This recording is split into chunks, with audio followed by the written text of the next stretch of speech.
The first thing my sister said wasn't hello, it was, "We don't feed extras." Then she slid a plain water glass toward my son, while her daughters waited for lobster platters. My mother didn't even blink, just added, "You should know your place." In that moment, every sound in the restaurant disappeared. The laughter, the music, the clinking forks, until all I could hear was my son swallowing hard beside me. I didn't fight. I didn't cry. I just smiled and said one word, "Noted." Before I tell you what happened when the chef arrived, tell me, where are you watching from? And when you hear what came next, tell me, what would you have done? Meridian was the kind of place that people booked months in advance. Soft lighting, ocean gray booths, a wine list that could cover a month's rent. My sister Camille had chosen it, calling it a perfect celebration for real achievements. Translation: her daughter's college acceptances. I said nothing, just confirmed we'd be there. Camille loved to host. She said it made her feel generous, but really, she loved the spotlight. Mom, Evelyn, thrived in it too. Basking in the glow of Camille's success, I had seen this play 100 times. My role was always the same: quiet, polite, disposable. Theo, my son, sat beside me, his shoulders too big for his jacket, his hair falling into his eyes. He's 14, still believing that kindness counts for something. He smiled at his cousins when we arrived, but that they barely looked up from their phones. Ava and Riley, both 16, were mirror images. Same hair, same perfect smiles.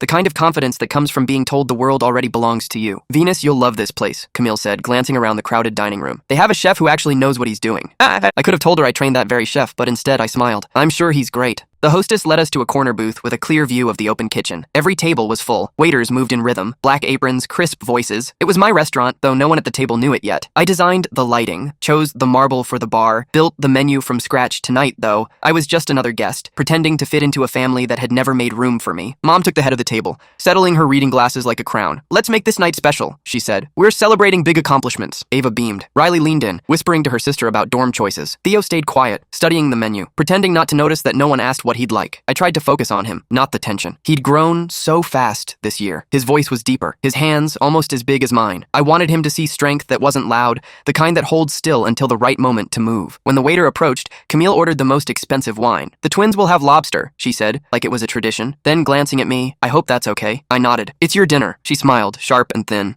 "Exactly." As the waiter walked away, I felt the same old current pulling tight around the table. Camille's vanity, Mom's silence, my restraint. The night wasn't about family. It was about hierarchy. And though no one knew it yet, it was about to change. The server approached a young woman named Jenna, confident but careful. I'd hired her months ago, but she didn't recognize me here, not with my hair down and a quiet smile instead of a clipboard. "What can I get you all to drink?" she asked, pen ready. Camille answered first. "A bottle of the Silver Crush Chardonnay for the table." "Of course," Jenna said, writing it down. "And for you, sir?" Theo looked up. "Can I have a sparkling water with lemon, please?" Before Jenna could nod, Camille cut in. "He'll have tap water, regular glass." Theo blinked. "Oh, I just thought..." She brushed him off. "Sparkling water is for guests of honor, right, girls?"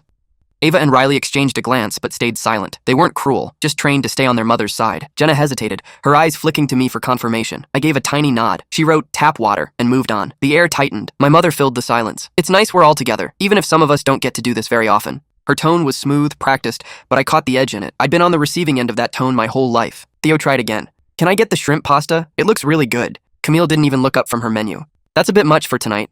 I met her eyes. "For what reason exactly?" She smiled like she was indulging a child. "Venus, this dinner is about the twins' achievements. Let's not overcomplicate things. We don't need everyone ordering like it's their big night." My voice stayed calm. "He's hungry, Camille." "Then he can eat when he gets home," she said, finally closing her menu. "We don't feed extras."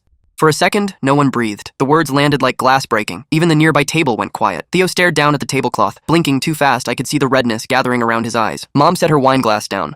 "Camille's right, dear. It's about the girls tonight. We all have our place." There it was, the confirmation, clean and final. Something inside me clicked. Not anger exactly, but precision. A lifetime of swallowing moments like this had made me very good at one thing: remembering. Jenna returned with the drinks. She slid the crystal glasses to Camille, to my mother, to the twins. Then the plain glass of, tap water, pushing it gently toward Theo. The sound it made against the wood was louder than it should have been. Theo whispered, "Thanks," but didn't drink. I looked at Camille, her perfect manicure holding the stem of her wine glass, and smiled. "Noted," she frowned. "What does that mean?" "Just that I heard you," she laughed lightly. "Good, then let's move on." But we wouldn't move on, not tonight. I'd already decided this lesson wouldn't end at the table. I didn't touch my wine. The stem of the glass felt cold between my fingers, but my thoughts were steady, measured. Camille talked about college essays and internships like she was giving a seminar on success. Mom nodded in rhythm, smiling, proudly.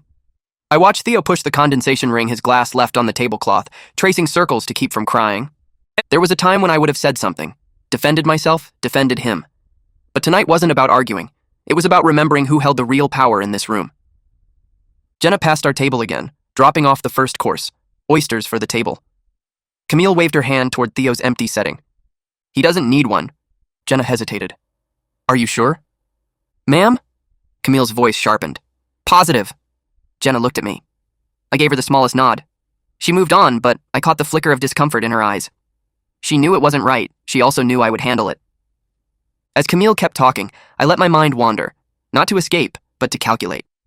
I thought about the contracts in my office drawer, the payrolls, the staff I'd personally interviewed, including Jenna and Chef Marco. I thought about every late night I'd spent turning a failing kitchen into this thriving restaurant. It was almost funny in a cruel way. Camille had chosen this place to make a statement. She just didn't realize whose name was on the deed. Theo leaned closer. Mom, can we leave? I shook my head slightly. Not yet. He looked confused. But I'm not... You will, I said softly. Just wait. His eyes searched mine, and something in him relaxed. Maybe he didn't understand, but he trusted me. The second course arrived. Lobster, platters for the twins, sea bass for Camille, scallops for Mom. Plates gleamed under the pendant light. The smell of butter and garlic filled the air. Camille clinked her glass. To success. To our girls, making us proud. Theo reached for his water. His hand trembled. I caught it under the table, steadying him. You're fine, I whispered. When I looked up again, Camille was watching me. You're quiet tonight, Venus, everything okay? Perfect, I said, smiling. Good, she replied. It's just sometimes I worry you take things too personally. Not this time, I said. She frowned, not sure what to do with my tone. Mom changed the subject, talking about summer homes and travel plans. I let the conversation wash over me. I was done listening. Jenna passed by again, and I caught her eye. I didn't say a word, just a subtle tilt of my head toward the kitchen. She nodded once before disappearing through the swinging doors. I took a sip of water. The moment was coming, and when it did, it would be quiet, deliberate, and final. Camille leaned back, satisfied, her daughters laughing beside her, and I thought, let them laugh now, because when the chef arrives, no one will forget this dinner. When the chef arrived, the room went still. The kitchen door swung open, and Chef Marco stepped out, wiping his hands on a white apron. He was a tall man with the kind of calm that made people listen before he even spoke. I saw the moment Camille realized something was off. Jenna, following close behind him, her notepad clutched tightly like she was bracing for impact. Chef Marco, I called, my voice steady but clear enough for the tables nearby to hear. Could you join us for a moment? Camille froze mid-laugh. Venus, what are you... Just a quick introduction, I said. Marco approached the table. Of course, ma'am. Is everything all right? Everything's fine, I said. I just thought my family might like to meet you. This is my sister Camille, my mother Evelyn, my nieces Ava and Riley, and my son Theo. Marco nodded politely. Pleasure to meet you all. I smiled at him. Chef, would you mind telling them what your position is here? He blinked, confused but professional. I'm the head chef at Meridian. And who do you report to? I asked. His gaze flicked between me and Camille, then back to me. You, Ms. Hale. The table went silent. Even the twins stopped whispering. Mom's hand tightened around her wine glass. Camille tried to laugh. Wait, you mean she works here? No, I interrupted gently. I don't work here. I own it. The restaurant, the building, the company. Meridian is mine. Her mouth fell open. That's not... 18 months ago, I said. I bought out the investors. Every paycheck, every bottle of wine, every lobster that comes out of that kitchen runs through my signature. The sound around us dimmed again, as if the restaurant itself leaned closer to listen. A nearby couple exchanged glances. Mom found her voice first. Venus dear, this isn't necessary. It is, I said. Because tonight you both decided to teach my son about knowing his place, so let's make sure we all understand exactly where we stand. Camille flushed red, her words stumbling. I didn't mean... I cut in, calm, but sharp.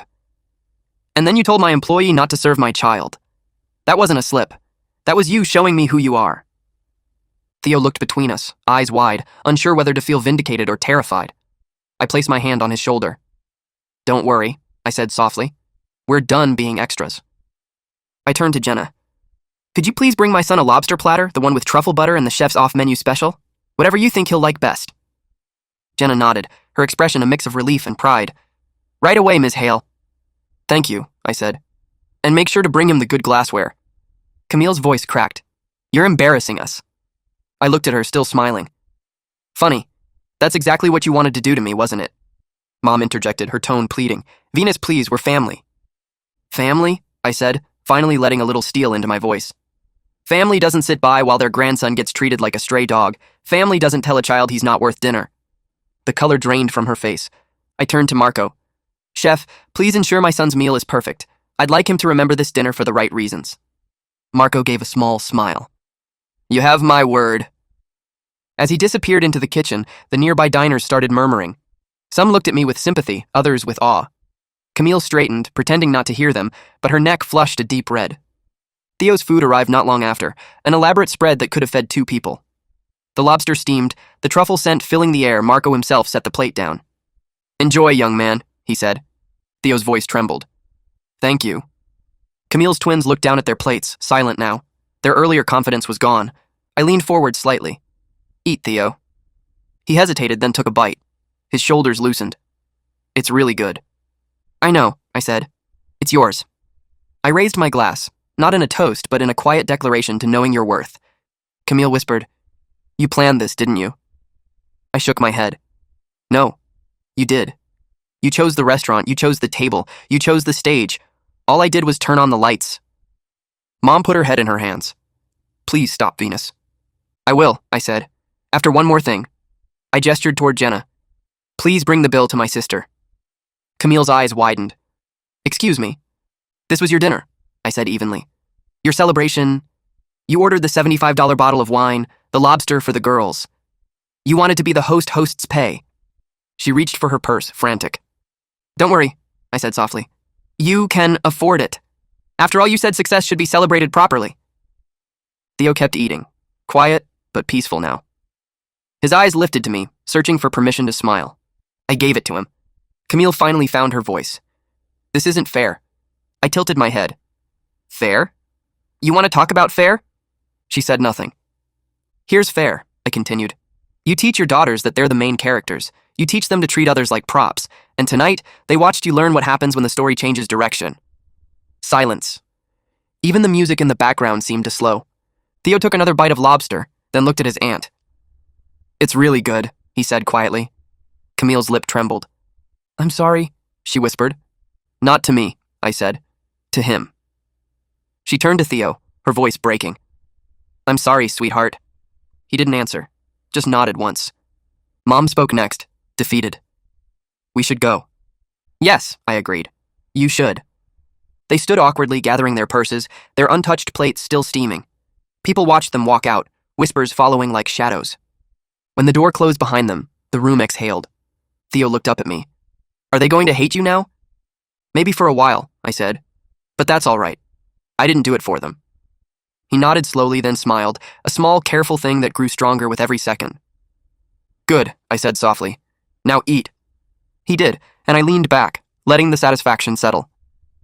Justice doesn't always need noise. Sometimes it just needs clarity and a perfectly cooked lobster platter.